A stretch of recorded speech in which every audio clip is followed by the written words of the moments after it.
I know I'm late. Before you say anything, I brought my mother. Nora Bishop looked up from a glass of sparkling water she had stopped drinking 20 minutes ago. The man from the blind date profile stood just inside the restaurant doors. 31 minutes late, damp at the temples, like someone who had changed shirts in a parking garage and run the last block. He had sent exactly one message all evening. Caregiver emergency, still trying to make it. The message had not mentioned the woman on his arm. Navy cardigan, silver hair pinned back, one hand hooked through his elbow like she owned the entire evening and had for some time.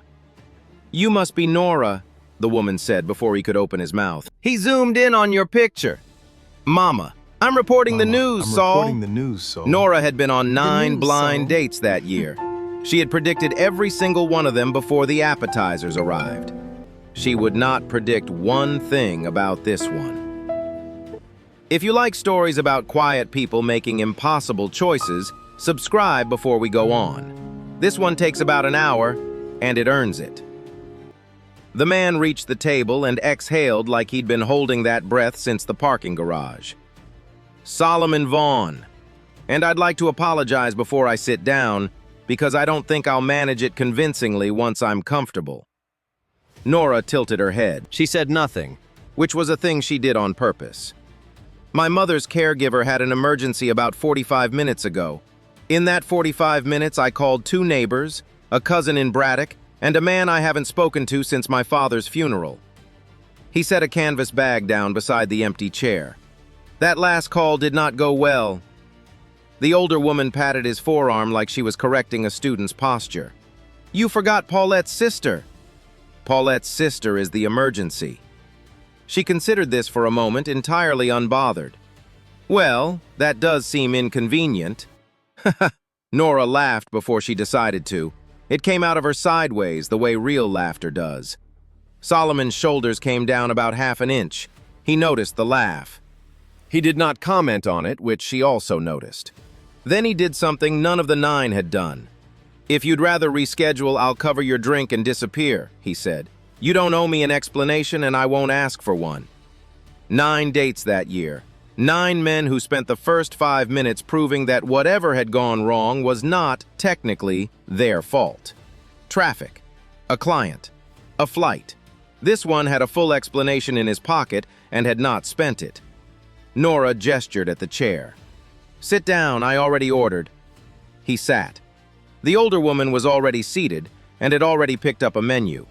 Nobody at that table said the other thing out loud, that Solomon Vaughn had not been late to anything in 11 years. Being 31 minutes late was the worst thing he had done all month, and he was still carrying it.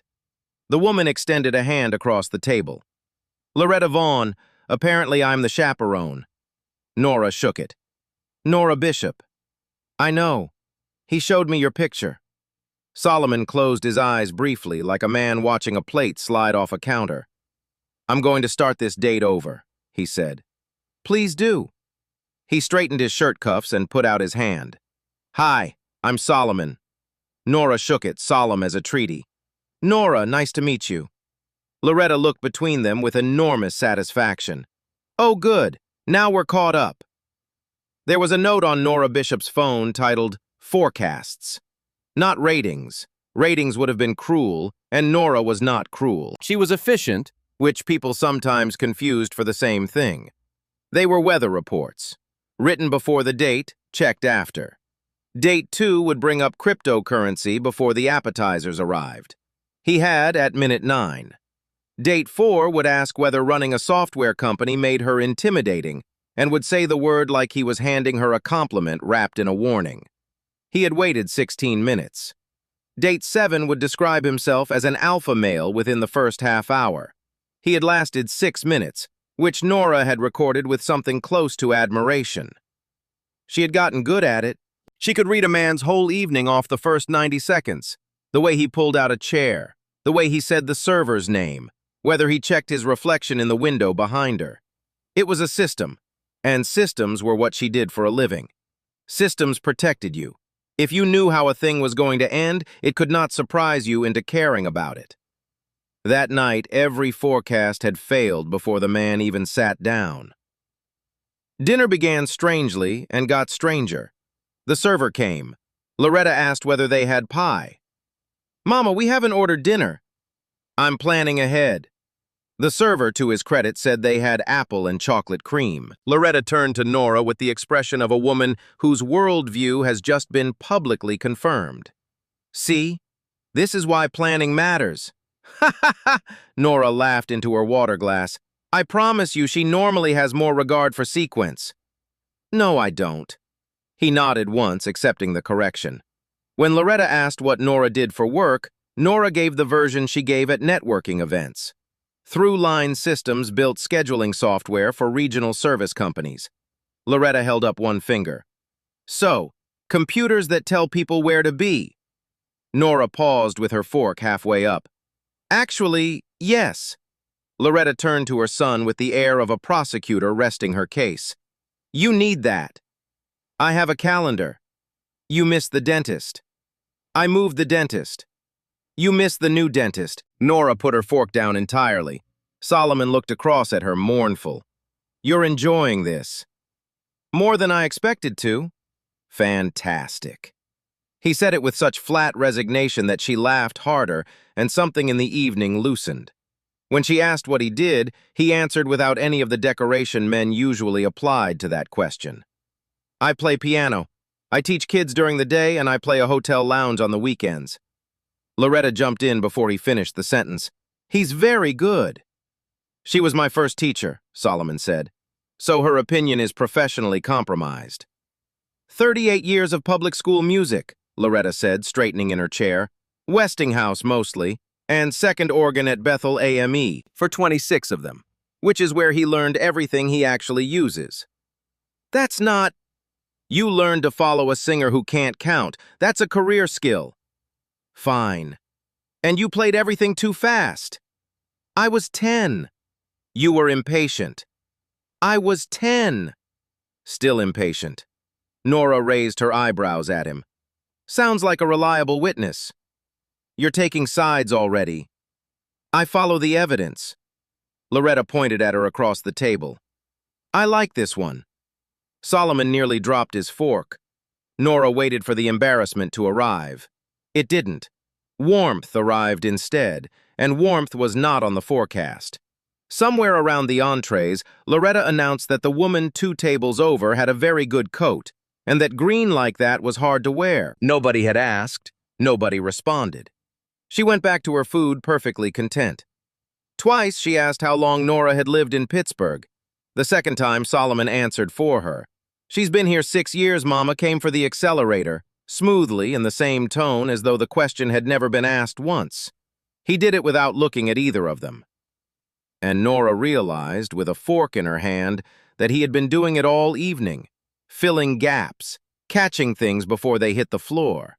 So quietly, she had almost eaten a whole meal without noticing. Loretta leaned toward her while Solomon was flagging down the server. "He's checked that door 4 times. Nora glanced up. He does that when he likes something and expects to lose it. Then she went back to her menu, entirely serene, as if she'd commented on the weather. Nora took it for a joke and moved on. Halfway through the entrees, Loretta set down her napkin. "I need the ladies' room." Solomon was standing before she finished the sentence. "I'll walk you." She frowned up at him with genuine offense. "I am 72 years old and I have located a bathroom before. I also know when I'm being hovered over." "I prefer attentive." "You prefer annoying." Nora didn't try to hide it. Loretta pointed at her without breaking eye contact with her son. "See? She agrees." "I said nothing." "You have an expressive face." He walked her to the mouth of the hallway anyway and stayed there until the restroom door swung shut. Then he came back and picked up his fork like nothing had happened. Nora leaned back in her chair. "So." He knew exactly what she meant.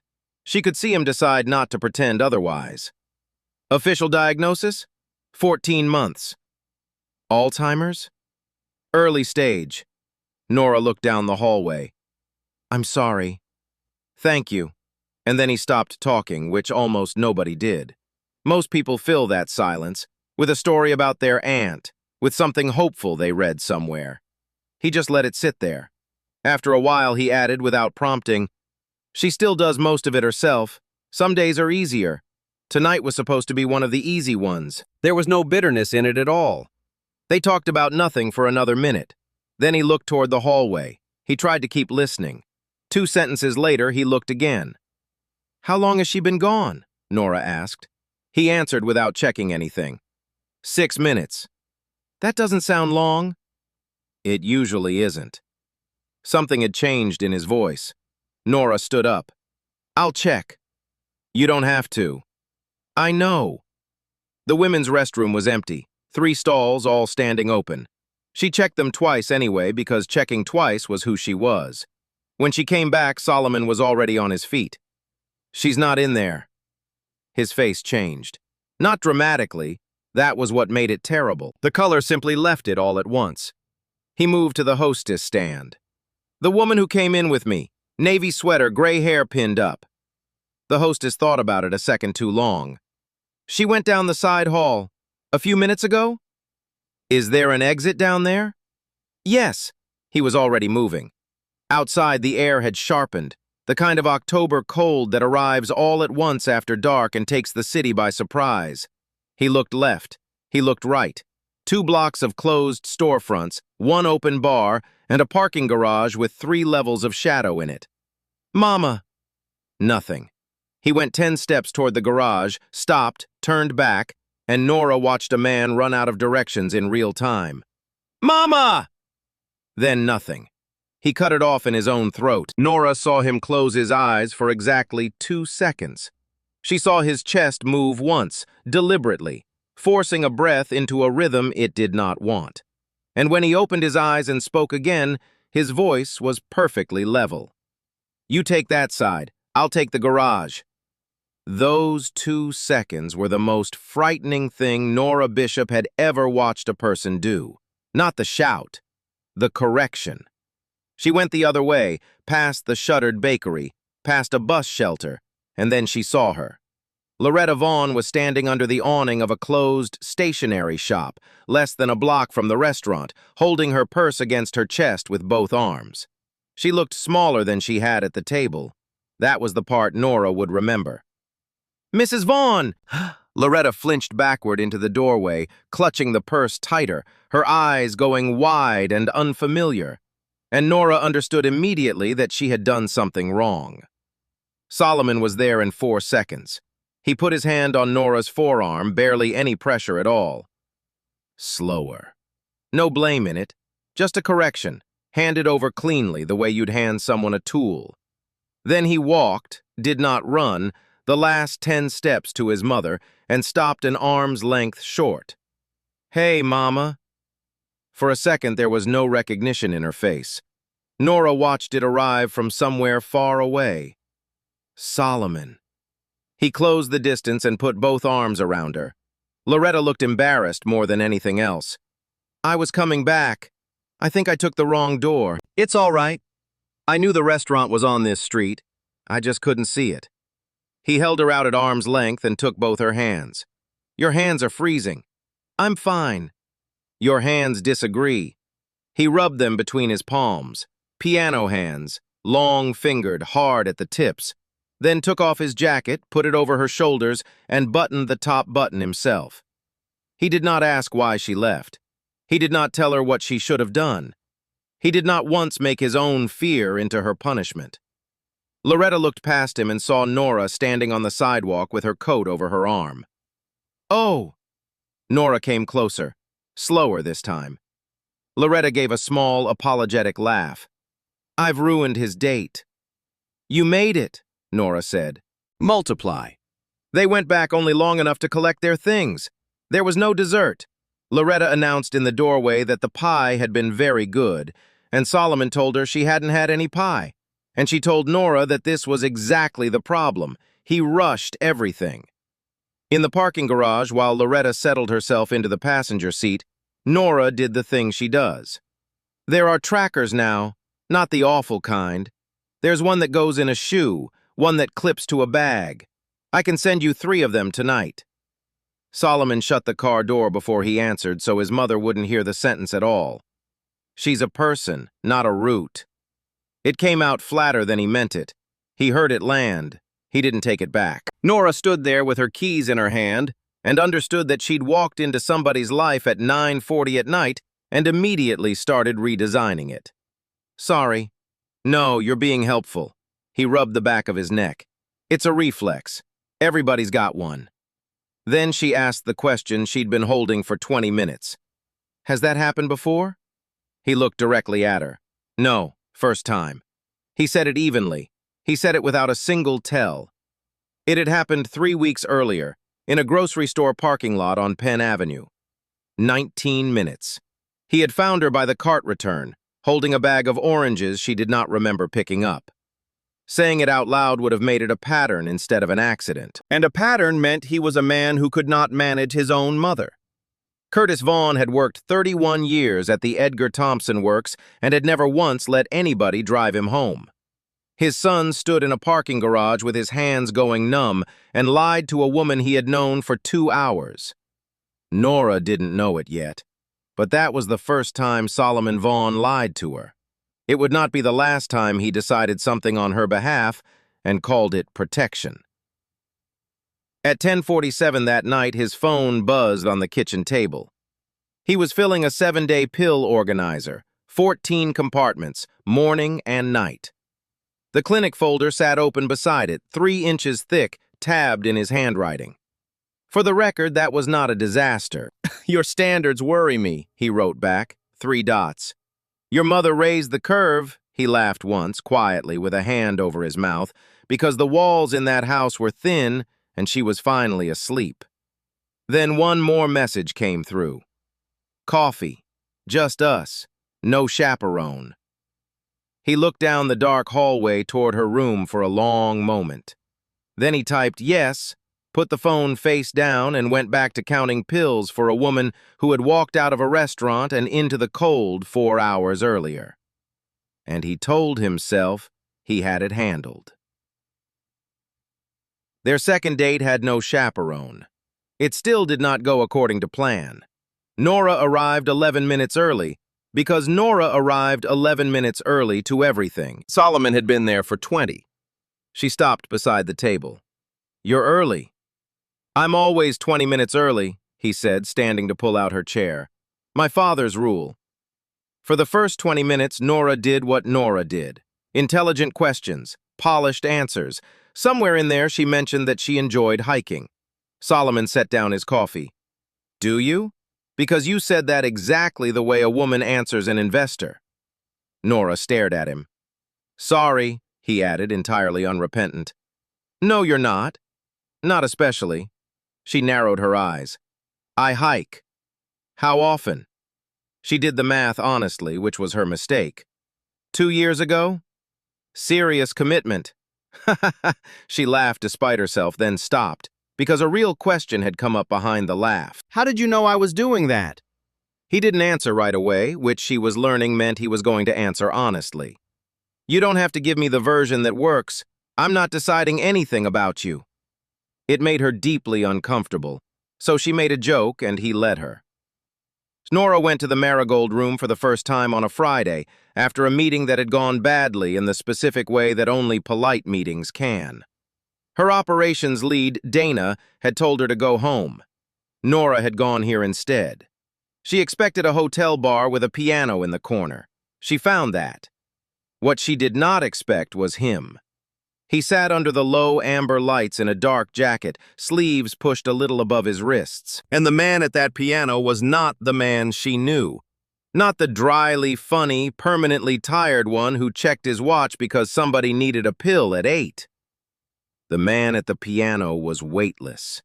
He took an old Ahmad Jamal line, a Pittsburgh man which he'd mention later like it explained something, and bent it as he went, leaving more room than he filled.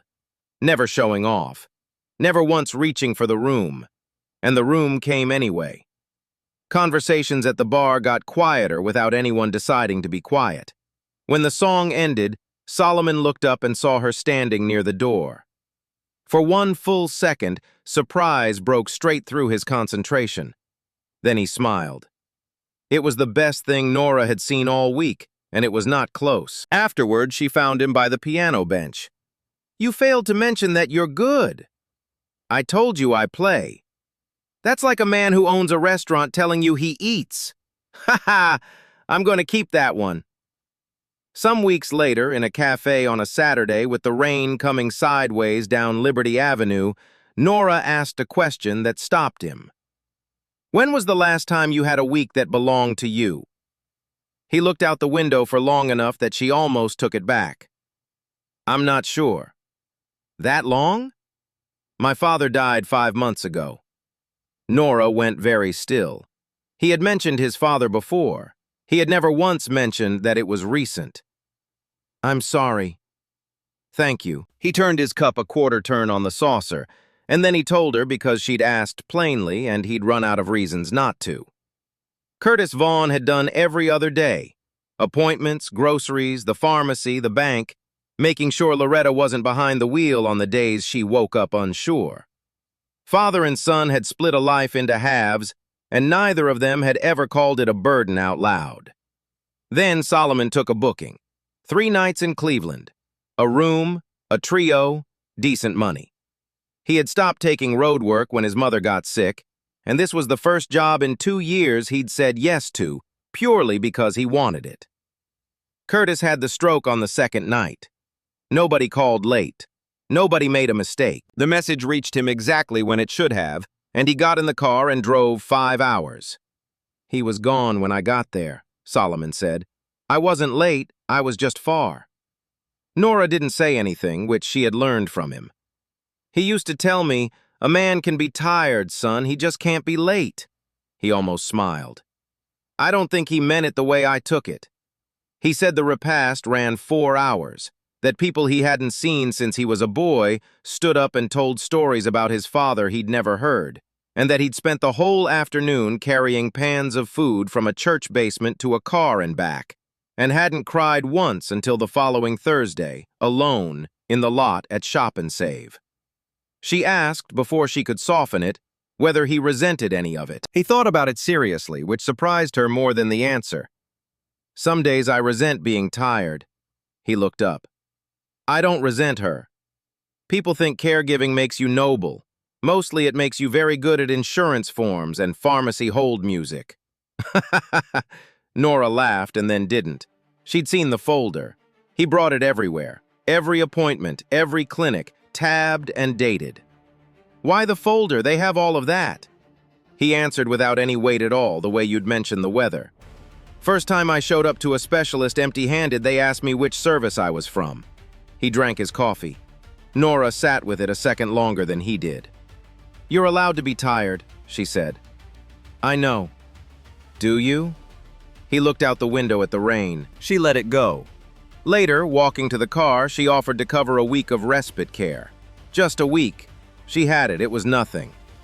"We're all right," he said in a voice that closed a door very politely. She didn't push. She noticed the door.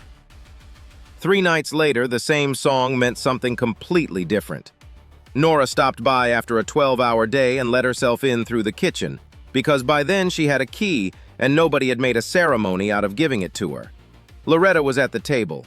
Not agitated exactly, unsettled, the way a room is unsettled before a storm. "What time is Curtis getting home?" Nora stopped in the doorway. Solomon came over from the sink, drying his hands. "Not tonight, Mama. He should have called." "I know. He always calls." "Mama, he's not—" It came out sharp, sharper than anything Nora had heard from him. He stopped himself with his jaw still set, and for 2 or 3 seconds he stood in his own kitchen looking like a man who had just heard his own voice from outside his body. His mother had gone quiet and small in the chair. He crouched down beside her so he was looking up instead of down. "Come sit with me." "I need to wait for him." "Then we'll wait in the other room." He led her to the piano.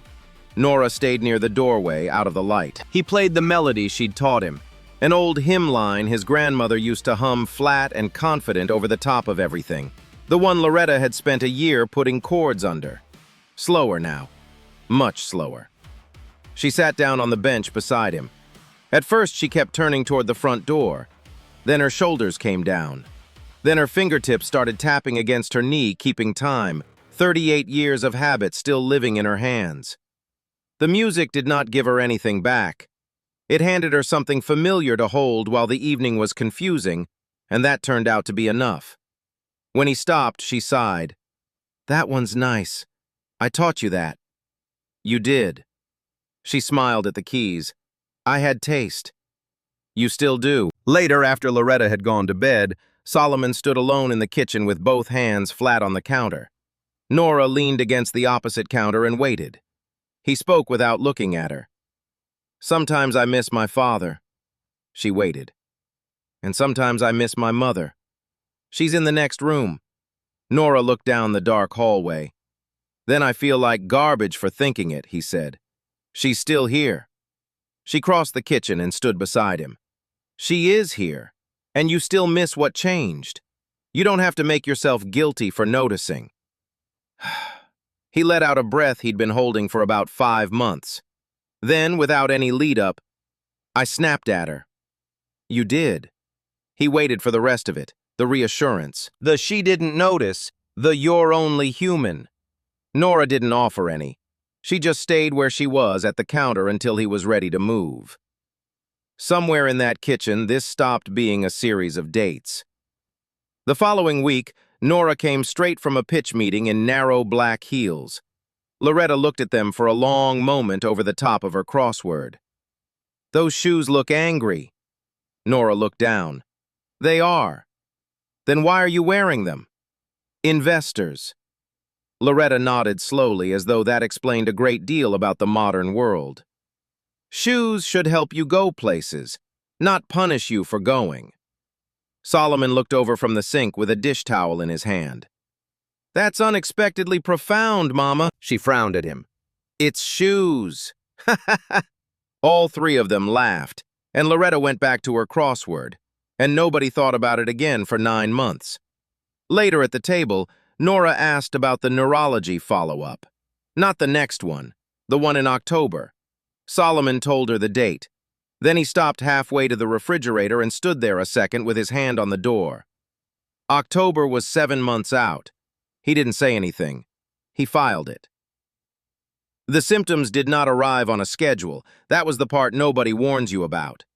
At lunch on a Thursday, Loretta called the server Reggie 3 separate times with total confidence. Solomon let it go, right up until she asked whether Reggie's mother still worked at the Carnegie branch. Then, gently, "Different Reggie, Mama." Loretta blinked. Confusion crossed her face and stayed a second and a half, long enough for everyone at the table to feel it. Then she smiled. "Too many Reggies. Always been the problem." Nora watched how carefully he did it. No impatience, no public correction, no look across the table that said, "Here we go again." Just enough help to keep his mother inside the conversation instead of making her feel she had failed it. But the thing that actually mattered happened in the parking lot. Loretta announced that Nora would be coming to the neurology appointment on the 22nd. Solomon stopped with the car door half open. "I'm coming to that." "You can come. She's coming too." "Why?" "Because you take notes the entire time." She got into the car and pulled the seatbelt across. "She just sits there. It's restful." It wasn't Nora's to accept or decline. Loretta hadn't asked either of them. She had decided. The night before the appointment, Solomon texted that he'd handle it, that she didn't need to rearrange her Tuesday, that it was a lot of sitting around for nothing. Nora read it 3 times. "Your mother asked me," she wrote back. "He said of course, and sorry, and see you at 9. He wasn't being unkind. He was doing something more particular. Every time she reached toward the weight, he shifted it off her shoulder before she could get a hand under it. That night, she asked whether his Friday set could ever move to Saturday. He said it could, in theory. She said just curious and changed the subject. He filed that one too.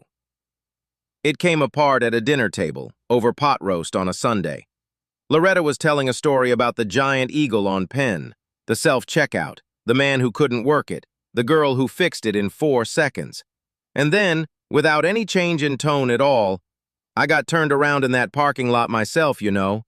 Saul found me by the carts." Nora's fork stopped moving. Loretta kept eating. She had no idea what she'd just done. She was reporting a small, funny inconvenience from a Tuesday, the way you'd mention a flat tire. Solomon didn't look up from his plate. Nobody said anything else about it at the table. Afterward, on the back porch in the cold, Nora asked one question. 19 minutes? 19 minutes. You told me it had never happened. He didn't deny it, and he didn't reach for any of the 10 explanations available to him. When he was caught, he stopped moving entirely. I did. Why? He looked out at the yard for a while. I didn't think it was yours to carry. That wasn't your call to make. You don't get to decide what I can hold. No, he said, it wasn't. He apologized and meant it, and didn't decorate the words. He apologized for the lie. He never once apologized for the reason. They were eating takeout out of the cartons on her apartment floor when she told him about the note. I predict people. He looked up. That sounds ominous. Not in a psychic way, I mean dates. She told him all of it. The forecasts, the cryptocurrency, the word intimidating, the alpha male who lasted 6 minutes. He laughed for about a minute. Then he understood she was serious and stopped. So what did you forecast about me? Nora set down her carton. That you'd be 40 minutes late and blame traffic. I was 31 and I blamed my mother. That's what broke it. And after that? That's when I stopped writing them. Her phone lit up on the floor between them. Dana, second call in 10 minutes. You should get that. She wants a sign-off on the data mapping. So sign off. She'll do it the fast way. She turned the phone face down. Not important. Solomon watched her do it and didn't say anything, and that was the third thing in 5 weeks he had watched her do and said nothing about. 6 days after that, a courier brought a term sheet to her office with a Texas return address on it, and every one of those 3 things stopped being small. By spring, ThruLean Systems had 14 employees, 6 regional customers, and exactly enough cash flow to keep Nora Bishop awake in expensive new ways. She had good people. Dana had run implementations at a company 4 times the size before Nora poached her. There were 2 engineers who had been there since year 2 and knew the platform better than she did. They also had between them authority over almost nothing. Every architecture call, every client escalation, every pricing exception still walked back to one desk. Then the call came from Texas. A national facilities company wanted the platform rolled out across 42 service locations in 3 phases. If it worked, it would give a young company the one thing young companies never have. Not money, not overnight anyway. Time. Time to hire carefully instead of desperately. Time to fix the product instead of patching it. Time to stop living quarter to quarter with her jaw clenched. There was one condition. The client wanted the founder in Austin for the full 9 months because the system was still young enough that the hard calls needed founder judgment in the room. 2 years earlier, Nora would have said yes before the sentence finished. She would have booked the flight on the same call. Instead, she stared at the term sheet for 3 days, then 4. She did not tell Solomon, not because she intended to hide it, because for the first time in her adult life, Nora Bishop was seriously considering saying no to the thing she had spent 7 years building toward. That frightened her. What frightened her more was that she knew exactly why. Messenger. The truth reached him by accident, at a party, in a conference room with cheap wine. ThruLean held a small celebration when the agreement moved into final review. Nora asked Solomon to play. They'd rolled an upright in from reception, and nobody had tuned it in a decade. Near the end of the night, one of her senior engineers raised a glass. To Texas, and to Nora, assuming she can survive 9 months in Austin without reorganizing the entire state. Everybody laughed. Solomon's hands stopped above the keys. Across the room, Nora turned around and their eyes met, and she knew instantly, in the way you know these things. He hadn't known. After the guests left, he found her stacking glasses by the sink. 9 months. She set the glass down. I was going to tell you. When? I don't know. That's usually not a great answer. I haven't accepted it. He looked at her. She watched him work it out, and she watched the exact second he got there. Were you going to turn it down? She folded her arms. I was considering it. Don't. Her expression changed. Don't what? Don't turn it down because of me.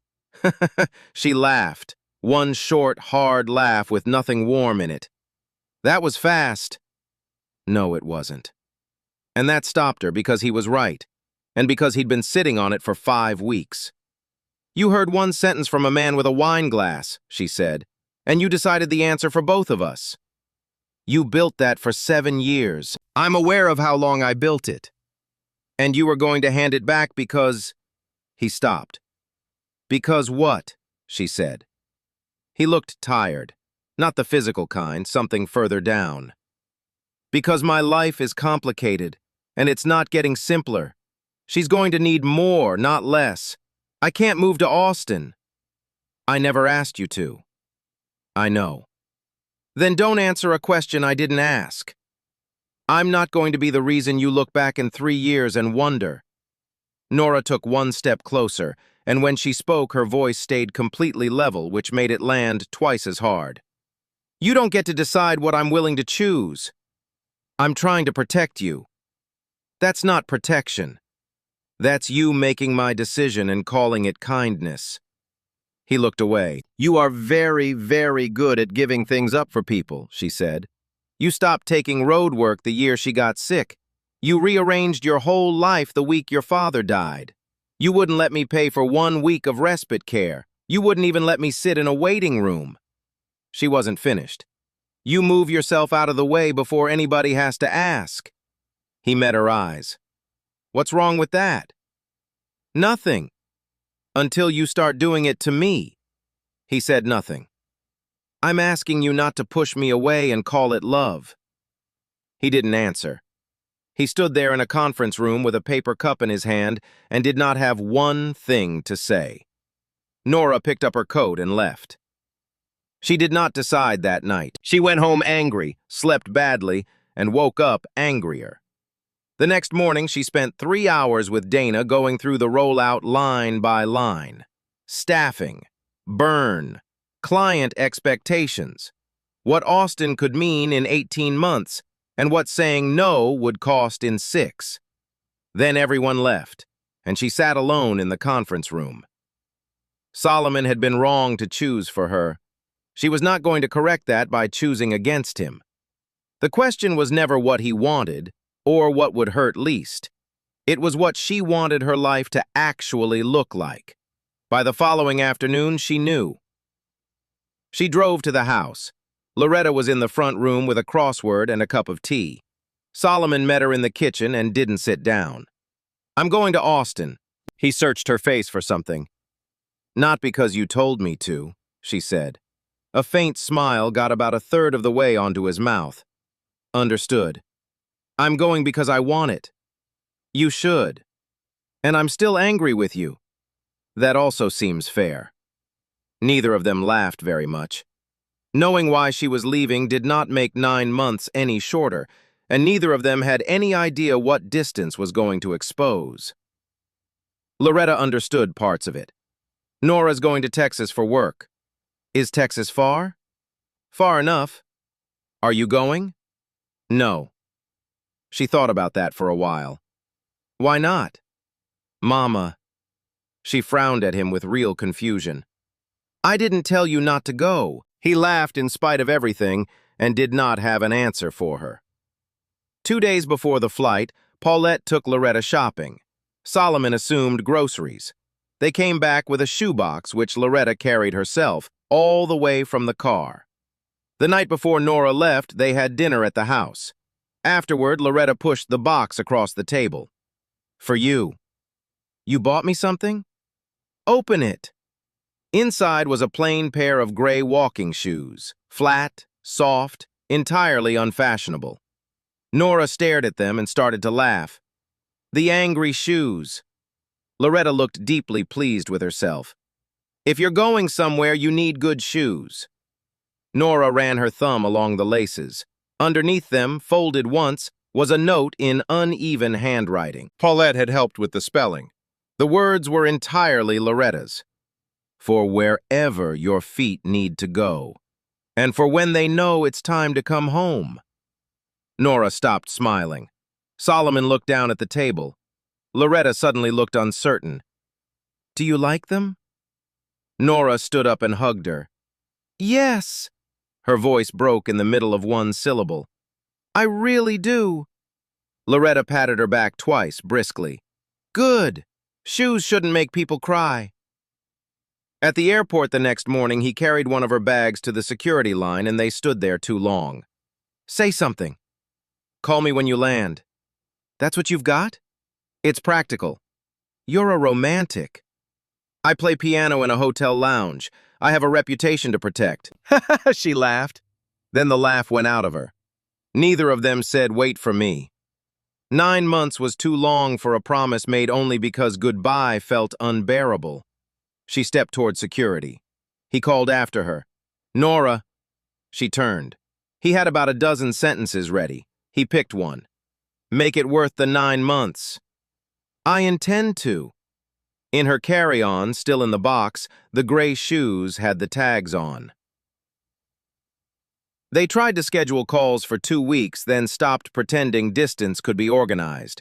She called from ride shares at 10:40 at night. He sent 30 seconds of something from the empty Marigold room after close. No message attached. No speeches.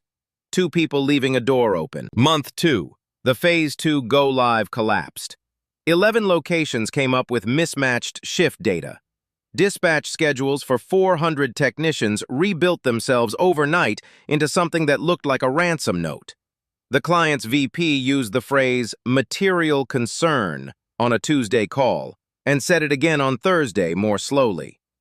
The mapping schema had come across her desk in March. Dana had flagged it twice and proposed a rebuild that would have cost 3 weeks. Nora overruled her. Not rudely, not even loudly, just completely, and took the sign off herself, because she'd written the original mapping in year 1 and nobody knew it the way she did. She had been right about the mapping and wrong about everything around it. Her second engineer resigned at 2:04 in the morning. 3 lines. She read it 4 times looking for a reason and found it in the second line, which said he'd like to work somewhere his work counted. Nora sat on the floor of a furnished apartment that smelled like someone else's laundry detergent, 12 hours without eating, in a city where she did not know one person well enough to call at 2 in the morning. Dana was awake. Dana was 4 blocks away and would have come. She did not call Dana, and she did not call Solomon, and she could not have told you which of those was the bigger tell. Her phone buzzed on the carpet. An audio file. 40 seconds. Thought you might need this. It was Loretta's melody. Recorded on a phone, badly, at close range, you could hear the pedal and the room, and somewhere in the last 2 seconds a car going past outside. She listened to it 3 times. She could not think of a single sentence that would not fall apart on the way out, so she typed 4 words. Play it slower next time. The reply came in under a minute. Still impatient. She laughed on the floor of an empty apartment in Texas at 2:30 in the morning, and then she got up and fixed 11 locations. Month 4. A video call on a Sunday. Loretta was in the good chair by the window. Solomon angled the phone so she could see. She looked at the screen for several seconds. Hello? Hi, Loretta. She smiled politely. It was a very kind smile, and it was a smile for a stranger. Are you Saul's friend? Nora had known this might happen. Knowing did not do what she had hoped it would. She did not ask, do you remember me? I am, she said. A pretty good one, I hope. Loretta nodded firmly, as though a fact had been confirmed. Good. He needs those. She turned back toward the window. He doesn't ask. Behind the phone, Solomon looked away for slightly too long. After the call ended, Nora sat in a rental car for 10 minutes without starting the engine. Respect was not demanding proof that you still occupied space inside someone else's memory. Sometimes it was meeting a person exactly where they woke up that morning, and letting that be enough. Month 5 was where it nearly ended. The Texas launch event was set for a Thursday. Client executives, 3 regional GMs, the whole apparatus. Nora asked him to come down for 4 days. Paulette was out with a back injury. Loretta was in a bad stretch. Twice that week she'd gotten up at 3 a.m. to make breakfast. He said no, gently and completely. And Nora, who knew all of it, who had asked about Paulette's back on Monday, asked again anyway. 4 days, Solomon. I can't. You could find someone. There isn't anyone. That's the whole thing. There isn't anyone. Then hire someone. People do this. People pay for this. With what? With mine. Same as the respite week you turned down. Same as the appointment you tried to keep me out of. There it was, sitting between them on a bad connection. 1,200 miles of it. That's not the same thing.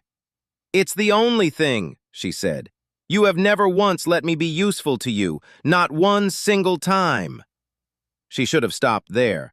She knew she should stop there. You know what I've started thinking? I don't think you actually want me back. Nora, I think you want to be the man who let me go. It's cleaner.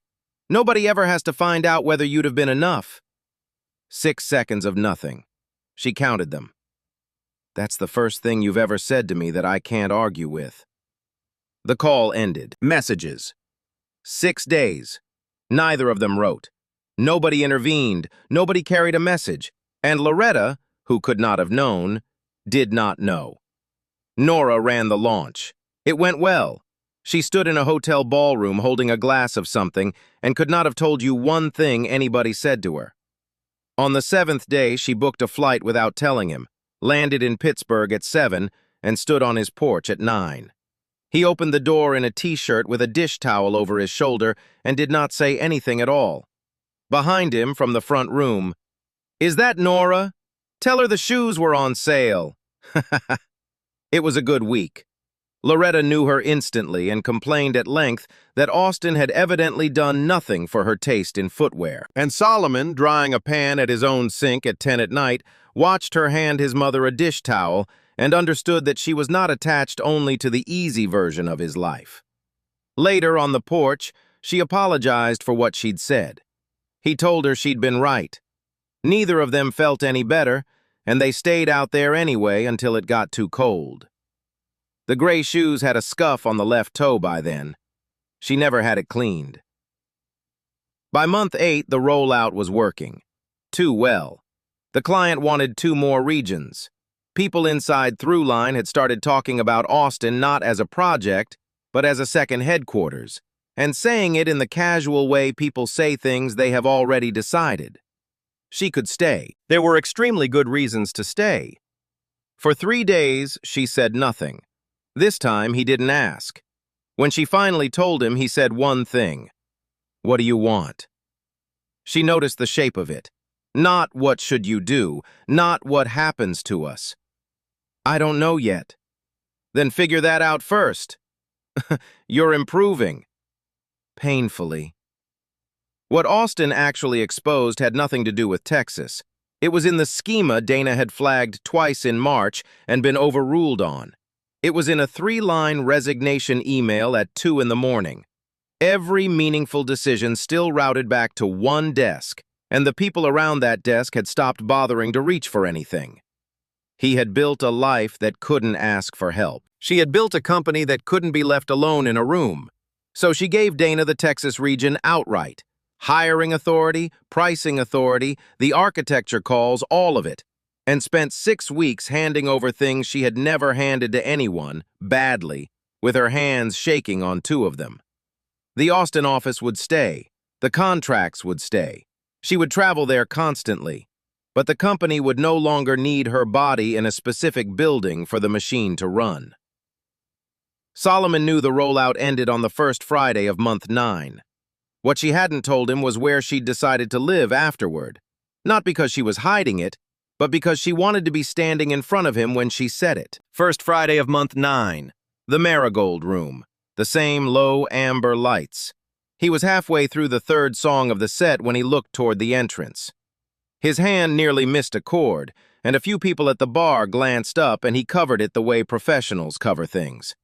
She was standing just inside the door, dark coat, hair longer than when she left. No angry heels. Gray walking shoes, scuffed on the left toe. He finished the song because he was a professional, barely. He came down off the low stage and stopped in front of her, and for several seconds neither of them said anything. Then he looked down. Those look familiar. She glanced at her feet. They've seen a lot of airports. So what happens now? She knew exactly what he was actually asking. Austin stays, she said. Something small went out of his face. Half a second. She saw all of it. So do I. He looked up. She told him the rest, standing right there next to the piano. Dana running Texas, the office staying open, the travel schedule, Pittsburgh as home base. You didn't give it up. No, I gave away about half of it and it nearly killed me and the numbers went up. He took that in for a moment. You could have led with that. You'd have missed the shoes. For 9 months he had run every version of this in his head. Nora coming home because Texas failed. Nora staying because it succeeded. Nora deciding somewhere around month 6 that his life was too heavy to walk back into. He had not predicted this one. Neither had she. A few days later, she went to see Loretta. She was in the good chair by the window, sorting sheet music into piles that made sense to exactly one person on Earth. She looked up. For a moment, Nora could not tell whether she had been recognized, so she didn't force it. Hi, Loretta. Loretta looked down at her feet. Those look comfortable. They are. Good. She went back to the music, sorted 2 more pages, then stopped with a page half lifted. You went somewhere. Nora's throat closed slightly. I did. Loretta looked up. Did you find your way back? In the doorway, Solomon stopped moving entirely. Nora looked at him, then back at his mother. Yeah. I think I did. Maybe she remembered. Maybe she only remembered the shoes. Nobody in that room needed to know which. They walked downtown after his set that night, past the closed storefronts, in air that had gone sharp again the way it does in this city without asking permission. No ring, no plan, no promise that his mother's illness would get easier because it would not. You know, our first date started with me 31 minutes late, he said. I remember. And then you came back 9 months late. She slipped her hand into his. I came back exactly on time. The note is still on her phone. Forecasts. She never deleted it. She just hasn't added a line since a Tuesday 18 months ago when a man walked into a restaurant with his mother on his arm and ruined a perfectly good system. So, the part I'd actually like to hear from you on. Would you tell the person you love to take the opportunity, knowing it costs you 9 months, and knowing they might not come back the same? And if they turned it down for you, would you let them? Tell me in the comments. And if this one stayed with you, subscribe. There's another story like it waiting.